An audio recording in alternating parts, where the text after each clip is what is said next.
For starters, could you give us a brief self-introduction? Okay, sure. My name is Alex. I am Hapa. I'm mixed. So my dad is Caucasian American and my mom is Chinese. And I was born in the US, but I grew up in China ever since I was 6. I attended international schools here. And then I went back to the US for university, and currently I've been working in Shanghai since graduation. So the American part, I guess, would be Connecticut. And the Chinese part, that'd be my father from Zhejiang, Taizhou. I was doing a lot of teaching and writing, and so now I'm a student again. So I should say I'm studying. What are you studying? Well, I'm studying philosophy. So in Chicago, I was doing Western philosophy, and now I'm doing Eastern philosophy. My name is Hans. I've been living here in Shanghai for about 12 years. I've actually lived in China longer than in any country in my life. So 8 years ago, I started a debate and public speaking company. So we train students here in Shanghai in English for debating and public speaking. Well, I'm actually not half Chinese. I'm a quarter. But my name is Laura, and I'm originally from the US. My father is half Chinese, half Honduran, and my mother is white American. I've been here now for 7 years. All have been working in education. Do you identify yourself more Chinese or American? By percentage of time invested, then of course I'm pretty American. But now it's getting more and more even, because right, as an adult, like as a mature citizen, then it's mostly been in China. So I find myself shifting wherever I am. So back then, maybe just summers, maybe go visit China. Oh, okay, right, I'm Chinese again. Maybe we go eat Chinese food at the Chinese restaurant. Oh, that's right, I'm Chinese as well. Whereas most of the time, right, I'm just me, I'm just Andrew, right? When I was younger, I definitely saw myself as more American because I was born in the US. I went to an American school. I actually didn't like China when I first moved here, which was in 1996, and so it was a very different place. As I got older, however, I connected a lot more with my Chinese side, especially knowing my mom's side of the family. Like last year, we took a trip to our Laoxiang, so our ancestral home, and I got to meet a lot of that side of the family. So I think as I've gotten older, I become much more proud of my Chinese heritage, and now I think I probably incorporate both sides of the culture in my personality. I would say that I'm pretty American. Yeah, I'm lucky that I've spoken Chinese my whole life, so I've been able to be involved in a lot of Chinese cultural activities, whether I was in America or in China. But I think that I'll always have the accent, and I look different, so I never really blend in here. You are not blending in here, but do you blend in America more?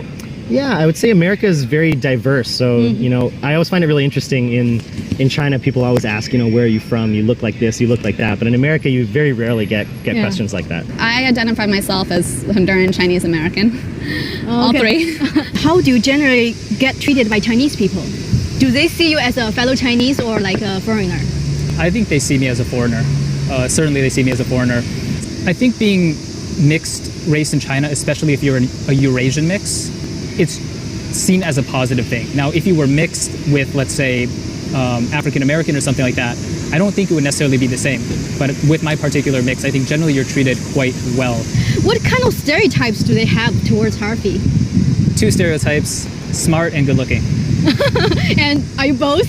Do you think you can decide for yourself? Oh, okay. I've definitely heard that feedback before, that mixed race people are more good looking, that are really beautiful. I think in China, a lot of the beauty standards are actually directed in a more Western direction, which is unusual to me, actually. Like, people will always compliment me on my nose and how it's like a little bit like the bridge is longer. And that's something that's considered really beautiful in China, but typical Asian features don't have that. And like the eyes too. So a lot of the compliments that I get are very like about specific parts of my face, which is, again, when I first came to China, that was so weird for me. What's it like getting a job in China? Is it easier or harder because of your mix? I would say that it's actually extremely advantageous, particularly for someone with my background, because I can speak both languages, but I still look foreign. So it's kind of, you can navigate both worlds really easily. I think for people that have been able to grow up in both cultures and can navigate both cultures, China's actually, it's a really great opportunity for employment. I've had some job offers just based off of the fact that I look this way, like whether it's acting, modeling, even teaching English. I think people should really ask for certifications, because it doesn't mean I know exactly what I'm doing. I've done hiring before, and I know at least for English teachers, they don't want people with an Asian face teaching their children. And that's a generalization, yes. Have you ever felt discriminated against for being half American in China? personally, I couldn't say I face anything rising to that kind of level. So definitely from the judicial system or anything like that. But just at a social level, of course, there's a slight difference. So especially when maybe in the international news, there might be some political opportunity to kind of stoke some of the nationalism. So in that case, right, it's very clear. You're from China, you're from America, right? You have to know which team you're playing for. No, I don't think I've ever felt discriminated in China for being half. I mean, I've definitely faced a few people that have issues with Americans. I think there have been some aggressive people like that before, but I think that's common in most countries. Actually, interestingly enough, I would say that the most discrimination that I've ever faced regarding my race is probably in America. Specifically, when I was in university, I actually used to work for the Asian Student Organization at the University of Colorado, where I went to school. And that was the biggest discrimination I've ever faced because I didn't look Asian enough, or, you know, I didn't have an Asian name. And I think that was kind of a big deal for a lot of the Asians that were in that group there, because it was such a big part of their identity. Having someone that didn't kind of fit that stereotype was a little difficult for some of them to swallow in the beginning. I felt discriminated against for being foreign, but I don't know if it's necessarily for being mixed. I've never been called out saying like you're not Chinese enough or you're not American enough. That hasn't happened. Okay. But there have been times, for example, I was with when I was a student here, my friends and I, we went to go hiking in Huangshan in the Yellow Mountains. Beautiful there. We're waiting in the queue, we're waiting in the line to get up to the cable cars to go up the mountain, because in China you don't actually hike, you go up in a cable car. But we're waiting in this line and we're waiting a long time, and at some point one of the guys in my group was having a bit of a discussion with one of the people in line, one of the Chinese people, and we got that kind of go back to your own country line. I felt that, and it's happened in a few other situations too as being a foreigner, but I've never felt it directly because of my mixed race status. There's only one incident I can remember, which was maybe about a year or two ago, right when COVID started and China locked its borders. At the time, I think there was hostility towards foreigners in general, and because they thought foreigners were bringing in the disease from overseas. And so during that time, I definitely wore a mask. I felt more secure in that, and I was denied entry to buildings a few times by guards who, once they saw a foreign face, they would just say, you can't come in. But beyond that, I don't think I've ever faced discrimination. Where do you see yourself settling down in the future? Well, Shanghai is pretty hard to beat. I had originally thought, well, I'll get some experience, I'll make some connections in China, in Asia. Then, of course, I'll have to go back to New York. That's just the only city, that's the alpha double prime city. I tried it out for a little while. It's actually not what you'd expect. So personally, the convenience, but also just longer term, just think about the opportunities. There's more going on in the East, it turns out. And this seems to be confirmed lately with some of the economic trends. Probably in the US. My new job, I signed a contract for 2 years, and I plan to finish that for sure. I really like living in China. Teaching here is a really rewarding experience. The students are amazing. There's plenty of positive things I could say about living here. But I think the biggest challenge for me moving forwards is children's education.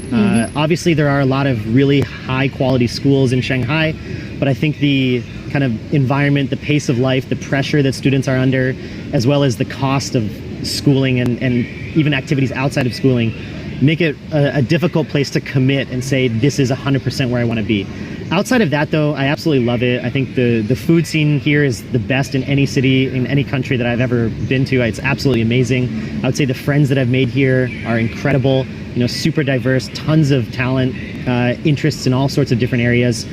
But the biggest challenge for me, obviously, as a parent of 2 daughters now, is thinking in the next 6 to 10 years where I want them to be growing up. And so that's kind of the big question mark. What's the one thing that you wish people in the US knew about when it comes to China that they don't hear about in the mainstream media? Okay, so the first thing is that in the mainstream media, usually they're talking about political or diplomatic affairs, but that doesn't represent the views of your everyday Chinese person, which is, in my experience, very welcoming, very open-minded, very tolerant.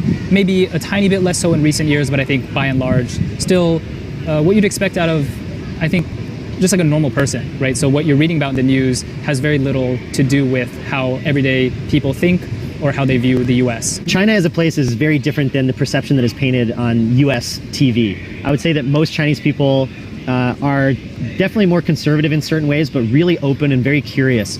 So living in China has really exposed me to a lot of great things, not only just the people and the food and all that kind of stuff, but also music and art, really, really fun things that I don't think a lot of people ever really see in the US. Chinese people are incredibly friendly. They're so welcoming and kind. I've met such kind-hearted people here, and I know that in the US, China as a country is painted as kind of like this big bad in a lot of different ways.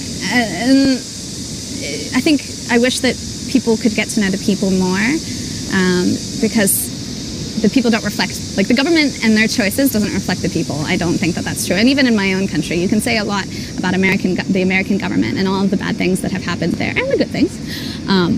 But that doesn't reflect in the people and their day-to-day interactions, because the day-to-day interactions here and life here is so much more simple, so much more lovely than I think the average American realizes.